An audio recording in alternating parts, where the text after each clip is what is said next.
Salut tout le monde, bienvenue sur ma chaîne Najma Online.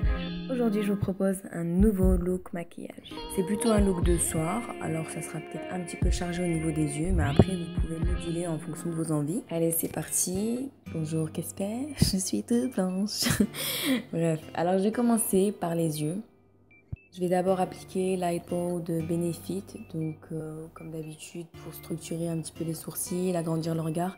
Mais je vais aller un petit peu plus loin, donc je vais en appliquer un petit peu sur les paupières, au niveau du creux de l'œil. Je vous propose la version de soir, donc je vais forcer un petit peu. Je vais ensuite appliquer une base de fard à paupières, je vais utiliser celle de NYX. Je vais rapidement retravailler mes sourcils. C'est toujours le chantier, donc je vais pas m'attarder dessus. Alors maintenant on rentre dans le vif du sujet, place à la couleur. Je vais utiliser un fard à paupières crème Clarins qui n'existe plus. J'ai regardé en parfumerie pour trouver ça chez MAC en poudre, un super beau orange qui s'appelle Orange d'ailleurs. Et chez Make Up Forever, et là c'est en crème, donc c'est la même chose.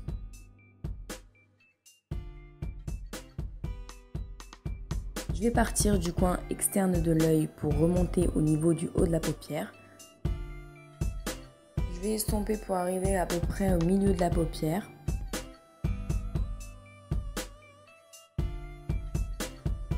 Donc je vais partir de cette base pour travailler tous les fards.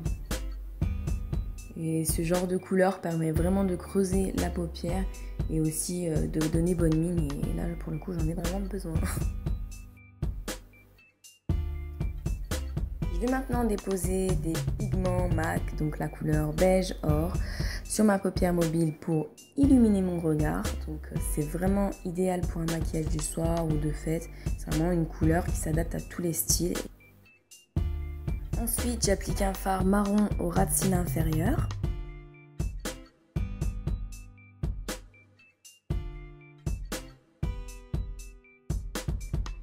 Je vais remonter en pointe sur le coin externe de l'œil, puis je travaille au niveau de mon creux de paupière.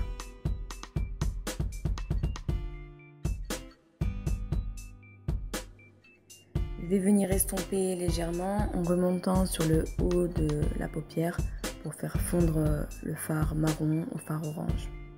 Je n'hésite pas à retravailler au ras de cils inférieur de l'œil, surtout au niveau du coin interne pour illuminer de nouveau.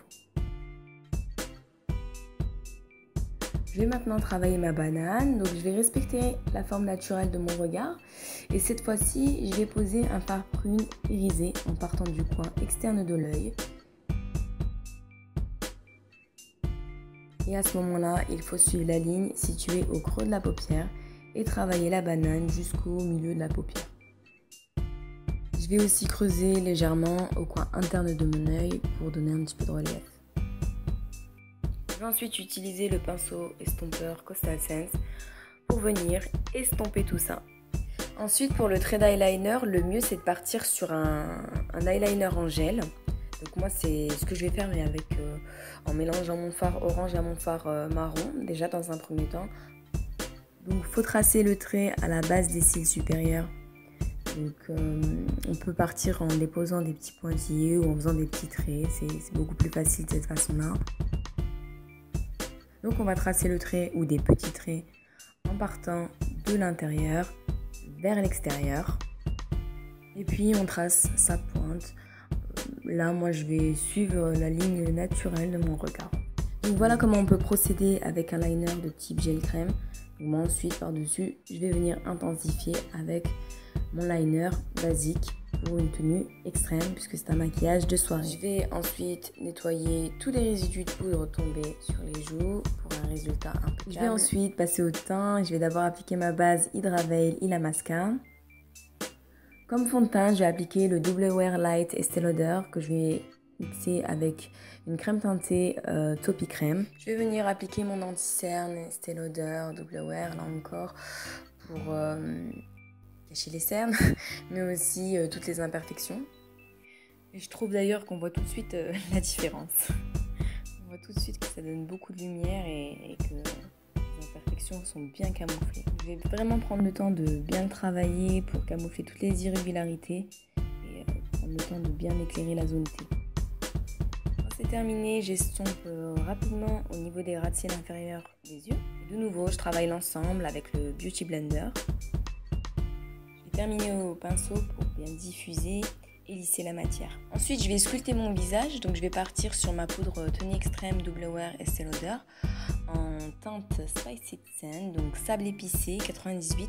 J'utilisais l'an dernier quand je commençais à être bronzée et donc ça va être parfait pour donner bonne mine et j'aime vraiment cette teinte parce qu'elle vire pas vraiment à l'orange, donc c'est plutôt top. Donc je vais l'appliquer dans l'esprit du contouring, de la lisière des cheveux vers les joues. Je vais en mettre une petite pointe au niveau des tempes en essayant de pas trop abuser. Et puis je crois que ça va aller. Je vais maintenant déposer un peu de poudre translucide CoverGirl, donc au-dessus de la pommette et sous les yeux. C'est une poudre libre satinée, donc très légère, ça va pas du tout étouffer le teint. Je passe au blush et là j'applique délicatement quelques touches d'ambition, donc ambition d'Illamasqua. Donc je l'applique sur les pommettes pour sculpter le visage. Alors celui-là je ne vous l'ai pas encore présenté, c'est une sorte de vieux rose chatoyant. C'est vraiment parfait pour toutes vos sorties. C'est chic, élégant, séduisant. Bon de toute façon vous savez que je kiffe Illamasqua, donc mais celui-là c'est un nouveau petit coup de cœur, il est vraiment trop beau. Et j'ai pas encore mis mon mascara, en fait c'est voulu.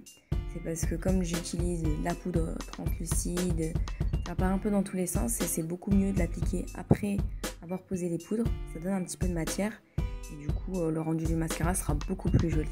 Donc un petit coup de recourbe-cils. Après vous pouvez partir sur des faux cils. Donc moi ça sera recourbe-cils, mascara. Alors là je vais utiliser le mascara Falsies, je mets Maybelline.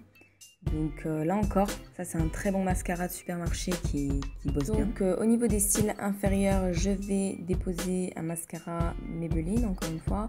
Mais cette fois-ci Define Lash Volume Mascara, donc en teinte marron pour intensifier en fait le fard marron que j'ai posé juste avant. Du coup le marron il adoucit un petit peu le regard et puis ça se fond bien ensemble, donc c'est bien. Donc, oui, je dépose quelques notes de rouge à lèvres NYX teinte Thalia 529, c'est un rose crémeux qui tire un peu sur le pourpre lilas, enfin une sorte de rose lilas qui est super beau. Et je termine avec un rouge à lèvres Maybelline Feel Pink 162 et voilà, ça donne vraiment de belles lèvres roses, brillantes et très séduisantes. Voilà pour ce tutoriel maquillage de soirée, en espérant que ça vous a plu. À bientôt, ciao ciao.